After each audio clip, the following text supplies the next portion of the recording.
Okay, welcome everyone to day 3, our chapter 2 discussion here. I've got some summertime allergies bugging my eyes right now, and so I'm going to quickly pull up my screen so I don't have to look at my red eyes, and you don't either. Let's talk about chapter 2. Remember chapter 1, we talked about first language learning. And in chapter 2, let's get right into what's maybe happening as we're learning second languages. First, just a quick quote from the end of the chapter, right at the conclusion. It said, researchers and educators who are hoping for language acquisition theories that give them insight into language teaching practice are often frustrated by the lack of agreement among the experts. And I've noticed that in some of the responses I'm getting. Which theory is right, and how do I know, who's right and who's wrong? Don't become too frustrated by that, but just take from what you've read, and again, always think of your students and what's happening in your classroom, and how this theory applies to your teaching situation. I think you'll get lots of ideas, things that you can adjust in your teaching as we're working with language learners. Page 31. Let me pull up this chart. I'll put my dock camera on this page in our book, page 31. I want you to spend a little time comparing adults and children. One of the major ideas, one of the major things we'll be asked to look at on the final is comparing or looking at the advantages and disadvantages that each has, adults versus children, in learning a second language. We saw from chapter 1 that it's just the children that are able to learn a first language. Remember, we looked at Victor and Jeannie and saw that adults aren't able to learn a first language. That seems to be something that has to happen early in life during that critical period. But second language learning is different. So the instructions tell us to put some pluses and some minuses, and I don't want you writing in your book, of course, but maybe on a scratch piece of paper or however you want to look at this. If these characteristics or conditions are present, put a little plus. If the characteristic or condition is not present, put a minus. And you're going to find out that adults have certain advantages in learning a second language and maybe disadvantages. And the child seems to have some advantages and or disadvantages. And so I want you to look at that. Again, if you read the pages around it, much of this is on page 32, 30, 31. You're going to see where we can put the pluses or minuses. Quickly, just for example, metalinguistic awareness, that was a term from chapter 1. The ability to look at language and pick it apart and analyze it. A young child really doesn't have that, but the adult does. They can look for the code. They can pick it apart and break it down and figure out the new language, the grammar of the new language, easier than a child could. But the child has other advantages that the adult doesn't. So make sure you go through that chart and look at that and figure out who has the advantage and or disadvantage. Okay, moving along. We'll try to go a little quicker than chapter 1. That went a little long, but we'll see where this one ends up. The question was asked, in what ways does knowing another language help or hinder in learning a second? We're going through some exercises in learning Spanish. Most of us are native English speakers. So thinking of that, how does our native English help or hurt in learning a second? You can pause for a minute, think about that. Let's first talk about help. So we speak English, now we're trying to learn Spanish. How is our English helping us learn Spanish? Here's a word you may have heard before. Maybe not, it's in your glossary. Languages share some words in common. Cognates are these words that have a similar pronunciation and a similar meaning in more than one language. And speaking of English and Spanish, we share many cognates. If you were at a zoo in Mexico City and you saw a little boy and you ran up to his mom and he said, "Mamá, mira, los elefantes, los elefantes." You'd probably think, oh, I bet he's talking about elephants. Or, "Papá, mira, El tigre, el tigre. Maybe you think he's talking about tiger. Those are cognates. And of course, there's many. If you were in a hospital in Mexico, in Venezuela, in Argentina, wherever, and you heard somebody say medicina or doctor, you could think, I know what they're talking about. Those are cognates. And not just English and Spanish. English and German share cognates. Polizei is the word for police. And Portuguese and German, I'm sure, have some cognates between those two languages. Some, of course, share more and some fewer. But the presence of these cognates helps in learning a second language. So remember that word. You can look up the glossary definition exactly, but there are these words that are similar in more than one language. How about hinder, though, before we move on? In what ways does knowing English, in what ways is that getting in the way of us trying to learn Spanish? Is it causing us trouble, our native English causing us trouble as we're learning Spanish? When we look at the syntax of a language, the order of the words in a sentence, it's different from one language to another. Some languages put the adjective before the noun. Some languages put the adjective after the noun. Some languages have a subject, then a verb, then an object. Some have subject, object, verb. And that can get in the way as we're trying to learn a new language. We might falsely assume, well, I'll just put the words in the same order as I'd say them in English, and I'll try that in German or I'll try that in Spanish, and it might not come out exactly right. So that syntax, that sentence structure, it can get in the way and cause trouble. And that might be a new idea to think about that. Learning a language is much more than just learning words. If all it was learning new words, you just need a dictionary, you'd look up new words and you'd say those words instead of your native words, and you'd be speaking a new language. But the way those words go together varies, and sometimes varies greatly from language to language. So keep that in mind. Let me share a student piece of student work here. Let me pull up my doc camera. This is from years ago. I had a student named Luz. That means light. Her name was Light. Great student. At this point, I believe she had been in the country less than a year, maybe 8-10 months. And we were just doing a personal narrative, talking about her life. And page after page after page, she wrote about her life. So we're trying to look at the question, does knowing a language help or hurt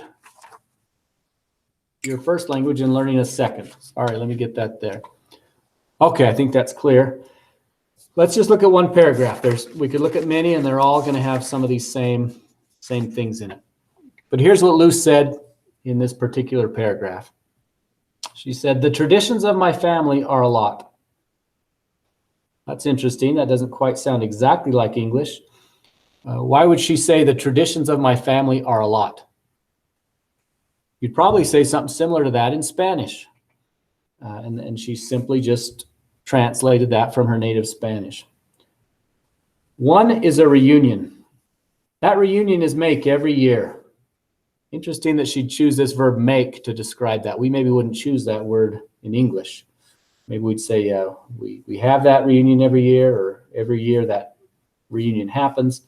She used this word make, and I believe she's thinking of the verb hacer, which means to do or to make. So she chose that word. All the family from everywhere go to that reunion. My uncles from the United States and from Mexico all go. In that reunion go from the little babies to my old uncles. In total, there are 300 to 400 persons. Another tradition is on New Year. We are unit in that special day. I think I see what she's trying to do there, the word she's trying to select from her Spanish. We understand what she's saying, but it's not quite how we'd say it in English. We eat tamales or turkey. For drink, we have a lot of champurrado. Champurrado is like chocolate. And for the people that not like that, we have, and she goes on and on and on. So has her native Spanish helped or hindered? I would say both. We see many cognates here. Maybe this word traditions or reunion, family. Maybe these are words she knows because they're very similar in her native Spanish. And then there's obviously some sentence structure, some things we wouldn't say exactly like this in English that she's simply translated from her native Spanish. But this is normal, developmental, second language writing that we can expect from our students. It's not cause for alarm or no need for a special ed evaluation, obviously. This is normal developmental language. Keep that in mind, that our language learners will have this sort of language. We'll learn more about inner language in a future chapter, kind of this mix of languages. So good, there's a work sample, piece of work from Luce. Okay, moving on. Page 32, we start reading about adjusted speech styles. And this is one of the major objectives I have for this class, is that as teachers, we start to understand and realize that we need to make some adjustments in the words we use, in the length of our utterances, in the rate of our speech as we're working with language learning students. When we're talking about children learning their first language, we talk about this kind of child-directed speech, what a mother would, the language a mother would use with her child is a little different than the language a mother would use at work. It's also called teacher talk or foreigner talk, modified input. These are all from your glossary definitions, but they're very similar. They're these adjustments, this different type of speech we use when working with language learners.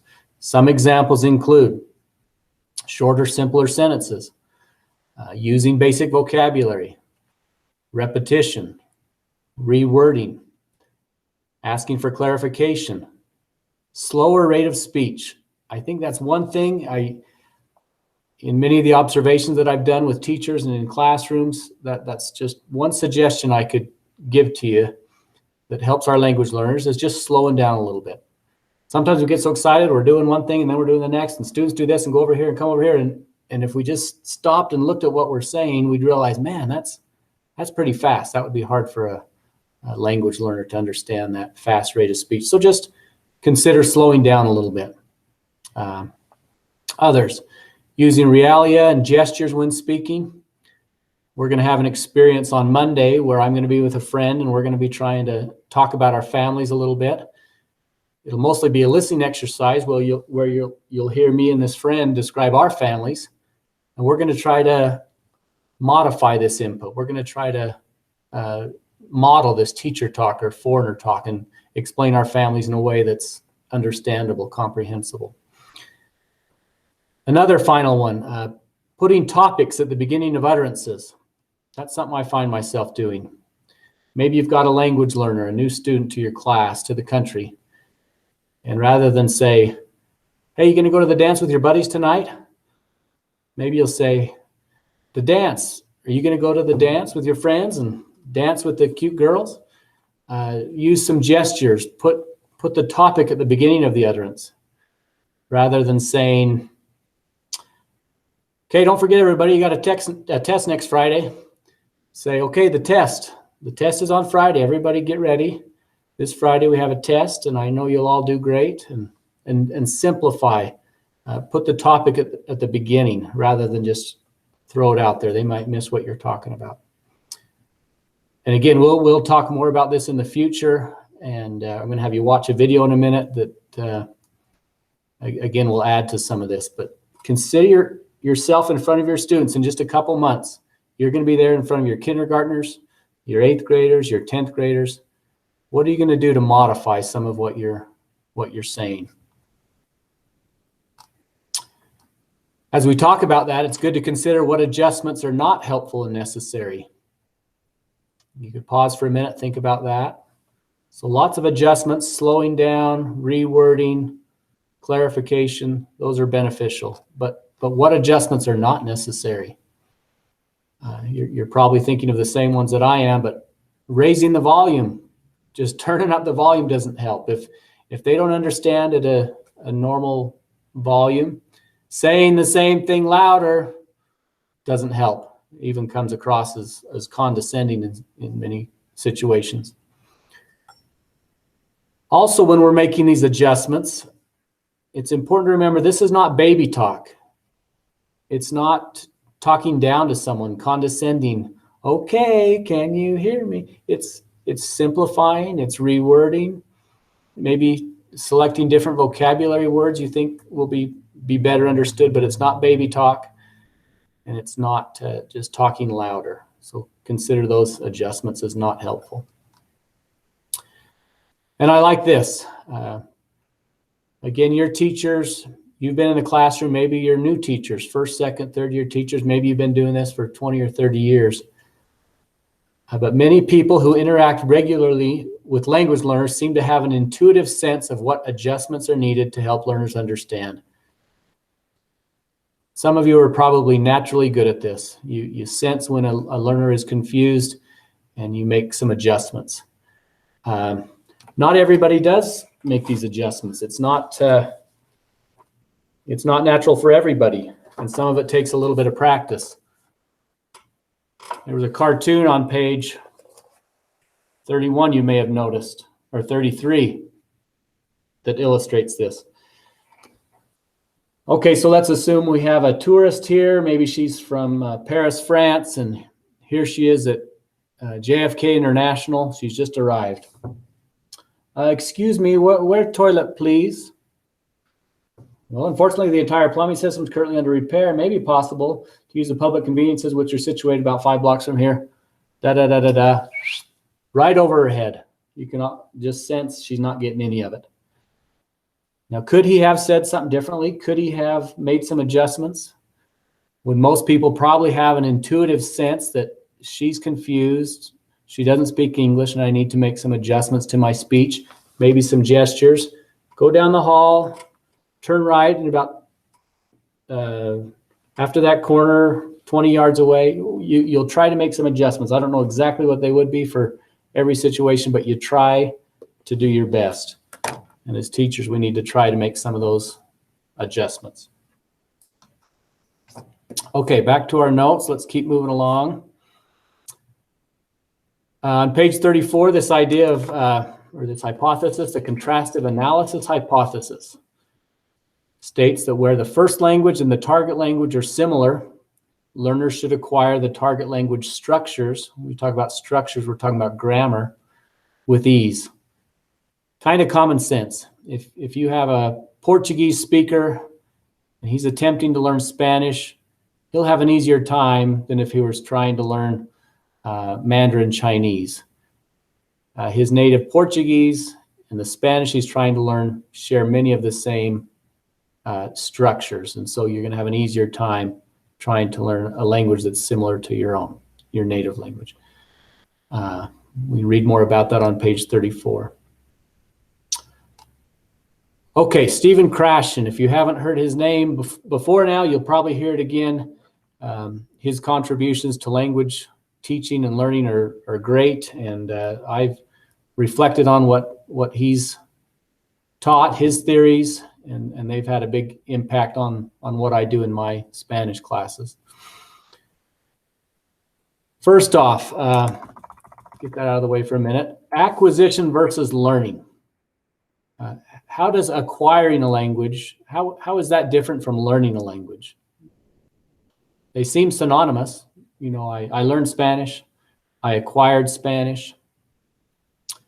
The title of our course is Second Language Acquisition. It's not Second Language Learning. Although these two terms seem similar, in the field of linguistics and language learning, they're actually different. And it was Stephen Krashen that made this distinction. So let's talk about how acquiring a language and learning a language are different. Acquisition seems to be an exercise that's implicit. It's subconscious. It happens in informal situations. We just pick it up. Maybe you're watching a movie in the target language, and as you're watching the movie, you're just subconsciously learning a few new words along the way. Maybe you're at a soccer game in Madrid, Spain, and as you're hearing the announcements and hearing the chants of the crowd and looking at the signs in the stadium. Maybe you're just picking up some language. You're just kind of figuring some of it out. Krashen would say that's different from learning. Learning is explicit. It's conscious. It happens in formal situations, usually in a classroom with textbooks, grammar books. You're trying to figure out the rules, and that is language learning. A little bit different than just being immersed in it and figuring it out. What we found in language teaching, and some of you talked about this in your introduction, maybe 20, 25 years ago, you had classes that were focused on learning. You spent time, day after day, learning the grammar rules, studying charts, conjugations, prefixes, suffixes. That's learning. But what people were finding out is that after years of learning, maybe someone finally had the chance to go live in Acapulco, Mexico, or over in Germany. And they would say, you know what, I had 3 years of German or 3 years of Spanish, but I couldn't really understand anything. I didn't know what to say when the people, approached me and talked to me. On the other hand, people would sometimes be immersed in language environments. They'd say, you know what, I went to live in Germany for just 6 months, and I couldn't believe that I could understand. After a couple months, I was starting to understand what people were saying, and I was able to say a few things back. So what we're finding in language teaching is that approaches focused on just specifically learning rules, we're going away from that and trying to create environments where there's acquisition, environments where we're using language for real purposes and trying to communicate without explicitly and formally learning all the grammar. When we think of our first language, we really didn't learn it this way. We weren't put in front of a grammar book trying to learn past tense and present tense and questions. We were just immersed in it, and we're trying to create situations like that in our language classrooms nowadays. Good, so he was the first one to make that distinction. Hopefully that clarifies it. The second one's a little bit harder to understand. I'll try to explain it the best way I can. So we do have this learned system, all these rules, all this grammar, and sometimes we do go throughout exercises and experiences with that type of learning. But he says those rules, all that grammar, acts only as an editor or a monitor. Knowing the rules only helps the speaker supplement what's been acquired. I like to think of all these rules, all the grammar, all the endings, all the conjugations that you've explicitly learned, kind of as a grammar teacher angel on your shoulder. And she's there to remind you to do it the right way. So maybe you're getting ready to say something in a foreign language, in this new language.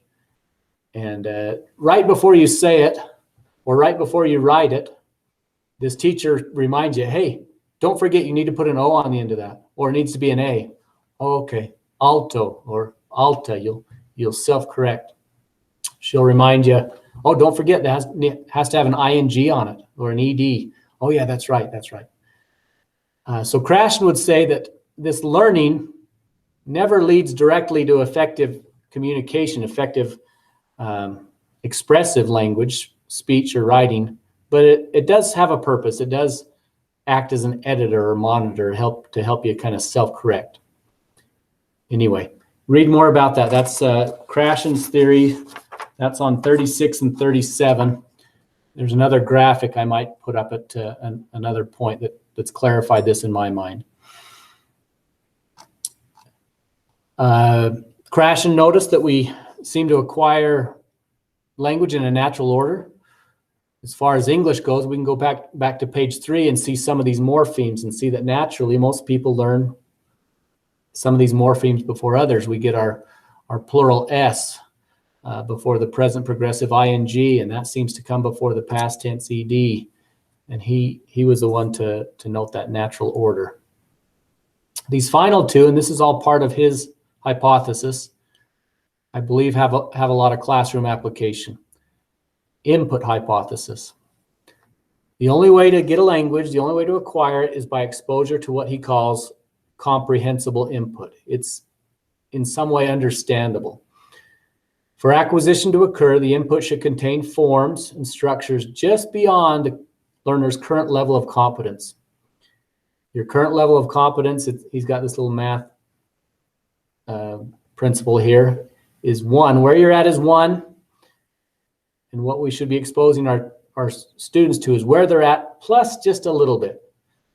Not I plus 100, not I plus 1,000. It's where they're at plus just a little bit more. We'll try to model that for you in this Google Meet on Monday, where we're going to talk about our families.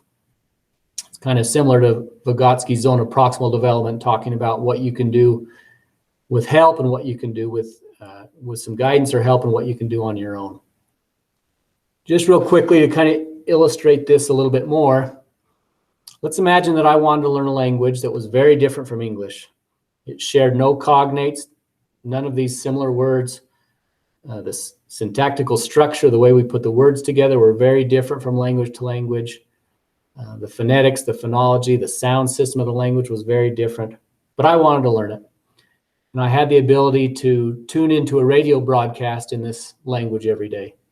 So I'd go in my quiet room, put on headphones, and just listen and listen, hour after hour of this language. Maybe I could even slow it down and speed it up. Maybe I could make it louder or softer, but just hour after hour I listened. How long would it be before I was somewhat proficient in this new language? I would say never. It would never be comprehensible. It would never have any meaning. It would just be noise, these sounds. I could connect it with nothing. On the other hand, let's imagine I wanted to learn the same language, but instead of just listening, I was able to watch a TV broadcast, maybe a news broadcast every night. And as I watched this news broadcast, maybe in the weather broadcast, the meteorologist, every night he'd point to a screen, to a sun in the sky, and he'd say, Glashili, every time there was a sun.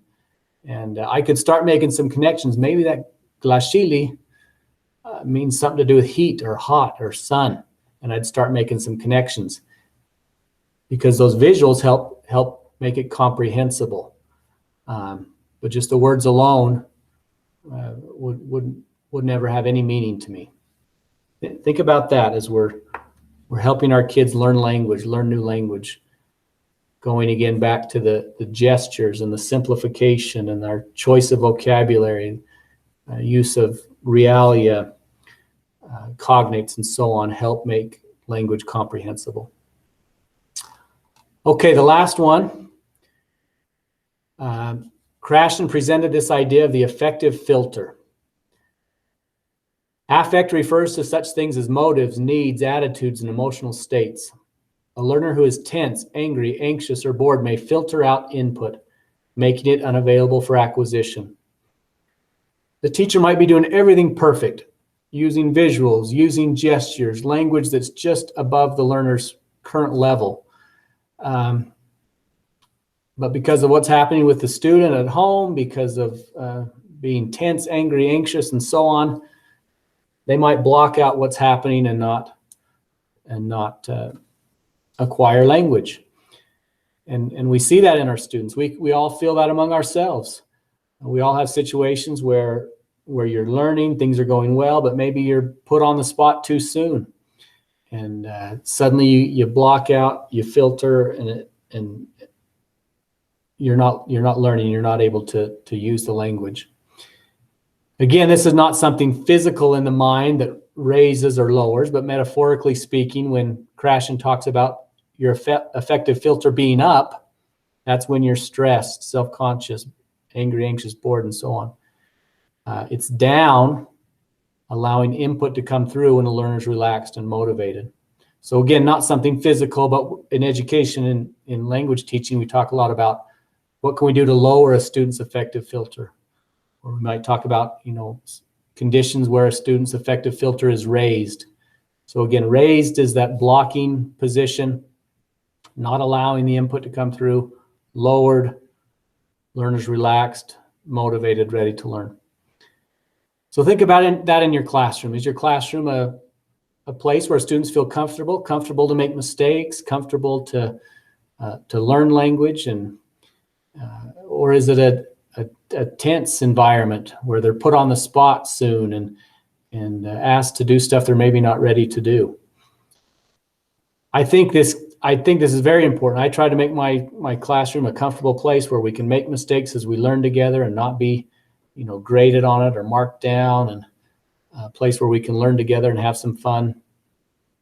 I think it can go too far in one direction, though. I was asked years ago to go to Houston, Texas, and go with a group from Ogden City, and we were observing some schools there that had adopted a program, and Ogden City was considering buying that program and adopting it for their district. So we went down and we observed different classrooms, and these classrooms were heavy into this affective filter.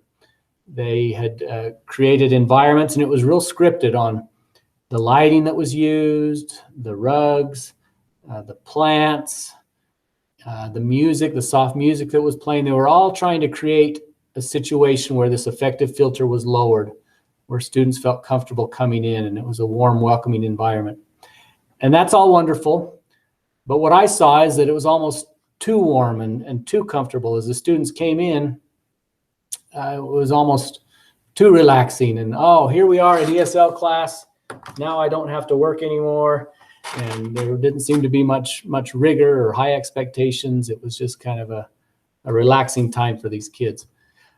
So it can go too far the other way. We want to make our classrooms these comfortable places where we can make mistakes, where the affective filter is lowered, but don't take it too far. We still need to have high expectations and rigor and all that within our classrooms and with our language learners, of course.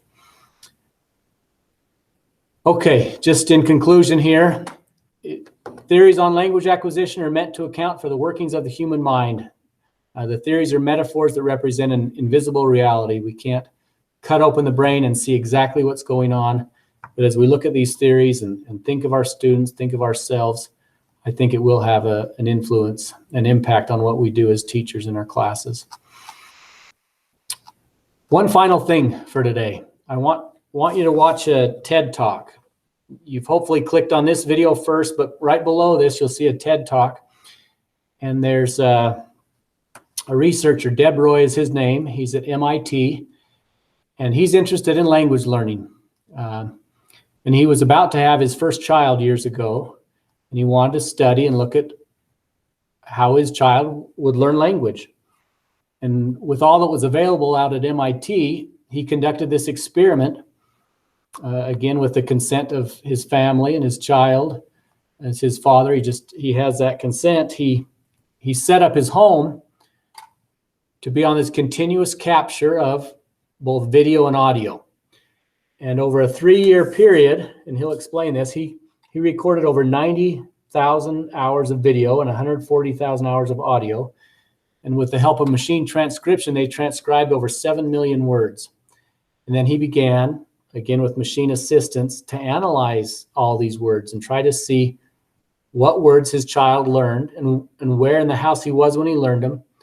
And maybe more importantly, what was the interaction with the child and the adults, the caregivers, as his child was learning these words. So I want you to pause this video, go to that second video, that TED Talk. I think it's about a 19-minute TED Talk. It'll be well worth your time to watch it. I think you'll find it very engaging, and it applies to what we're talking about in language learning. So go watch that and then come back to this, and I have a couple concluding thoughts right here I want to talk about.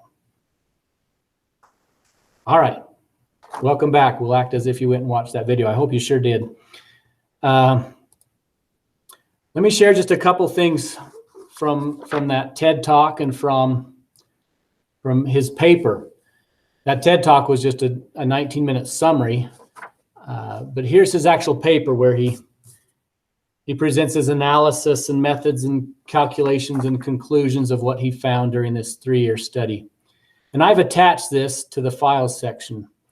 You don't have to, but if you want to look a little more in depth into this study of his, you can go page through this study and read more about it. It gets pretty in depth, but I was interested in it and curious about it, so I read a little bit more into it.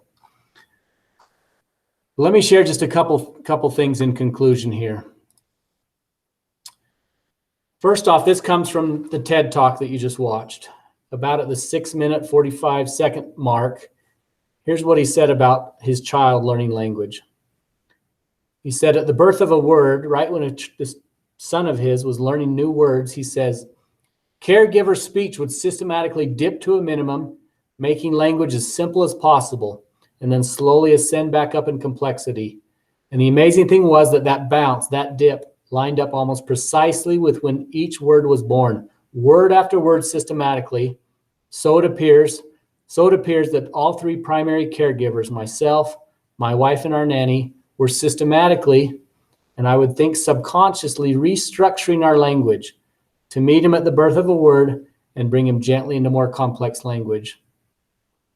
Again, you can go watch that again about at the 6:45, 7-minute mark. But that's exactly what we're talking about in this chapter, in this course, trying to restructure our language as kids are learning new words. It wasn't as if he and his nanny were just speaking 100 miles an hour, just as if they were talking to adults and everything was just fine. They would subconsciously restructure their language, meet him at the birth of a word, and bring him into more complex language. So that applies directly to what we're talking about in making input comprehensible in this teacher talk or foreigner talk, making some adjustments. And then finally, this is the last thing here. And this didn't come from the TED Talk. You didn't hear him say this in the TED Talk, but it comes from this paper. Consider this. Here's what he said. He said, in addition to how often a word is said, how it is said may also affect a child's ability to learn it. Sometimes in education, we talk a lot about how often a word is said. We read studies or hear things like, in order to learn a new word, a student needs to say it 13 times. Or in order to learn a word, a student needs to hear it and say it out loud 18 times, or whatever it might be. You've heard those types of things. So we take that information and we do things in our class where we're repeating.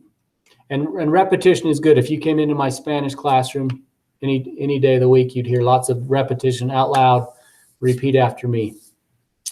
But sometimes we do a lot of this repetition. Let's say, for example, you're trying to learn the word evaporation. So we say, okay, everybody yell out, evaporation, evaporation. Okay, say it soft, evaporation, evaporation. Say it to your neighbor, evaporation, evaporation. Take off your shoe and say it to your shoe, evaporation, evaporation. Say it out the window, evaporation. And we do a lot of this repetition because we're trying to say it so many times. And again, the repetition is good, but consider this. How it is said may also affect a child's ability to learn it. How is it said? Is it said accompanied with a gesture, or while looking at a visual, or with some other simplification from the teacher? Consider that. All the repetition we do in our classes is wonderful. But if you don't know the word, if it hasn't been made comprehensible, it's just noise. We could do the same thing in Spanish. I could say, okay, everybody say perinola, perinola. Say it to your neighbor, perinola. Yell it out the window, perinola. Say it softly, perinola. And you still don't know what perinola is. But how you say it, the gesture, the visual, some effort made to make it comprehensible, that's what's going to help. That's what's going to help. So just consider that in your own classroom. The repetition's wonderful. We repeat all the time in my class. But always consider, what have I done to make that understandable first off?